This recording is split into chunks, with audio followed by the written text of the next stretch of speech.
Bacaan dari Nubuat Hagai.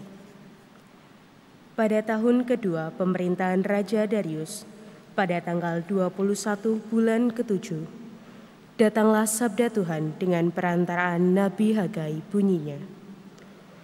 Katakanlah kepada Zerubabel bin Sealtiel, Bupati Yehuda, dan kepada Yosua bin Yosadak, Imam Besar, dan kepada sisa-sisa bangsa Israel demikian. Masih adakah di antara kalian yang dahulu melihat rumah Tuhan dalam kemegahannya yang semula? Dan bagaimanakah kalian lihat keadaannya sekarang? Bukankah keadaannya yang sekarang kamu katakan sama sekali tidak berarti? Tetapi sekarang kuatkanlah hatimu, hai Zerubabel, demikianlah sabda Tuhan. Kuatkanlah hatimu, hai Yosua bin Yosadak, Imam Besar. Kuatkanlah hatimu, hai segala rakyat negeri, demikianlah sabda Tuhan. Bekerjalah, sebab aku ini menyertai kalian. Demikianlah sabda Tuhan semesta alam. Sesuai dengan janji yang telah kuikat dengan kalian pada waktu kalian keluar dari Mesir. Dan Rohku tetap tinggal di tengah-tengahmu, janganlah takut. Dan beginilah sabda Tuhan semesta alam. Sedikit waktu lagi, aku akan menggoncangkan langit dan bumi, laut dan darat. Aku akan menggoncangkan segala bangsa, sehingga harta benda semua bangsa datang mengalir. Maka aku akan memenuhi rumah ini dengan kemegahan. Sebab milikulah perak dan emas. Demikianlah sabda Tuhan semesta alam. Maka kemegahan rumah ini nanti akan melebihi kemegahannya yang semula, sabda Tuhan semesta alam. Dan di tempat ini aku akan memberi damai sejahtera. Demikianlah sabda Tuhan. Syukur kepada Allah. Berharap dan bersyukurlah kepada Allah penolong kita. Berharap dan bersyukurlah kepada Allah penolong kita. Berikanlah keadilan kepadaku, ya Allah, dan perjuangkanlah perkaraku terhadap kaum yang tidak saleh. Luputkanlah aku dari penipu dan orang curang. Berharap dan bersyukurlah kepada Allah penolong kita. Sebab Engkaulah Allah tempat pengungsianku. Mengapa Engkau membuang aku? Mengapa aku harus hidup berkabung di bawah impitan musuh? Berharap dan bersyukurlah kepada Allah penolong kita. Suruhlah terang dan kesetiaan-Mu datang, supaya aku dituntun di bawah ke gunung-Mu yang kudus dan ke tempat kediaman-Mu. Berharap dan bersyukurlah kepada Allah penolong kita. Maka aku dapat pergi ke mezbah Allah, menghadap Allah sukacita dan kegembiraanku, dan bersyukur kepadamu dengan kecapi, ya Allah, ya Allahku. Berharap dan bersyukurlah kepada Allah penolong kita.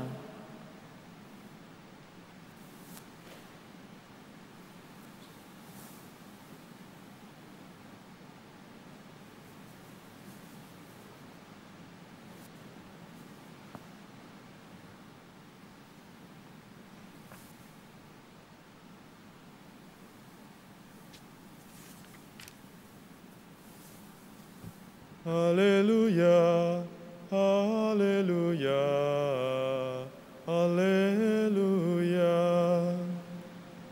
haleluya, haleluya, haleluya.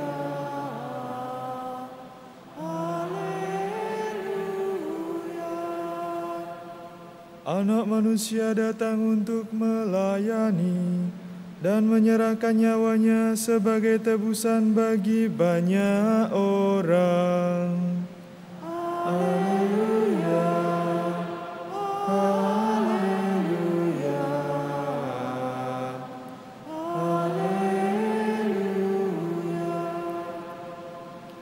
Tuhan bersamamu Dan bersama rohmu. Inilah Injil Yesus Kristus menurut Lukas. Dimuliakanlah Tuhan.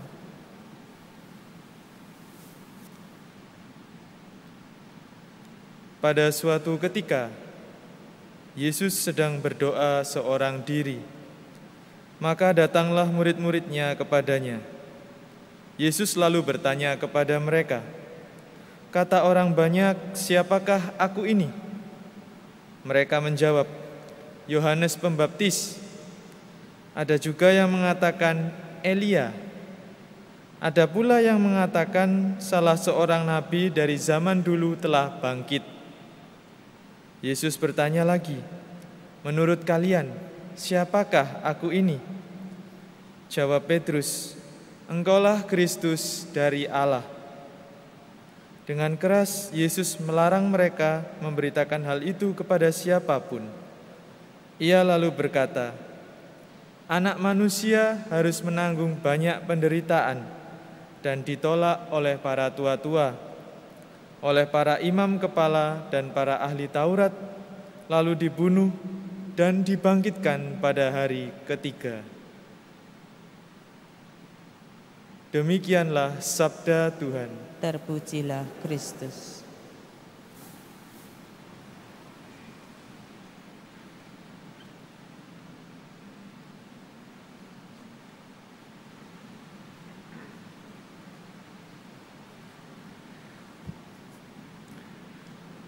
Dengan PPKM sudah mulai turun ke level yang mulai aman, banyak teman-teman mulai membicarakan kapan ya bisa ziarah, bisa wisata, mengunjungi tempat-tempat tidak hanya yang indah, tapi juga yang menyejukkan jiwa, ya, seperti gereja-gereja lama.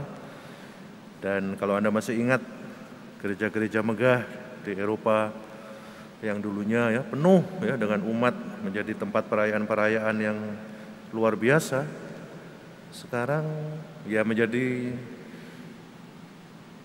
favorit para turis, tapi hanya dikunjungi dan dilihat, sudah jadi museum. Saudara-saudari, umat Israel membangun bait Allah yang tidak semegah yang mereka bangga-banggakan ya di zaman Daud atau Solomon. Dan Nabi Hagai diutus oleh Tuhan untuk mengingatkan mereka. Ya kalau hati umatnya belum siap, kalau kerjanya masih setengah-setengah, kalau mereka masih menoleh ke belakang dan masih hidup dengan cara yang lama, mau bangun gereja ya sampai pucuknya menembus awan pun ya tidak akan ada orangnya. Atau ada orang tapi gereja jadi tempat bertengkar, jadi tempat ya untuk berkelompok-kelompok, menempuk dada sendiri ya, dan tidak melihat Yesus seperti Petrus mengakuinya pada Injil. Bukan hanya Elia, bukan hanya nabi-nabi lain, tapi anak Allah, Mesias yang hidup. Dan Mesias berarti bukan kemegahan sebagai raja atau panglima perang, tapi sebagai hamba. Kalau gereja kita hanya megah, bagus untuk selfie ya, dan dibagi-bagikan di sosial media, mungkin masih ada yang kurang ya. Tapi kalau gereja kita dikenal orang karena umat dan pemimpin-pemimpin umatnya ramah, ya, saling mendukung, guyup dan misioner, seperti dicita-citakan oleh Ardas musyawarah pastoral yang pertama dan kedua. Nah ini gereja yang harus kita bangun. Gereja yang kadang-kadang ya perlu kita evaluasi, perlu kita renungkan, tidak hanya tingginya, tidak hanya luasnya atau indahnya ornamen di dalam gereja, tapi kita, bait Allah yang hidup. Allah tidak ada di dalam semen atau marmer ya, atau ratna putu manikam hiasan di dalam altar. Dia ada di dalam kita. Semoga dalam menghadap Tuhan dan memohon berkat-berkat Ekaristi, kita diingatkan sebagai murid-murid Yesus mencita-citakan apa yang Yesus putuskan kepada kita, membangun orang-orangnya, membangun hati. Semoga hati kita semakin dibuat serupa dengan hatinya yang Maha Kudus, dengan hati Bunda Maria yang tak bernoda. Dan mau bangun gereja apapun ya, orang akan tertarik seperti magnet, karena pembangun-pembangunnya, murid-murid Yesus, membangunnya dengan hati yang seperti hati kudus Tuhan Yesus.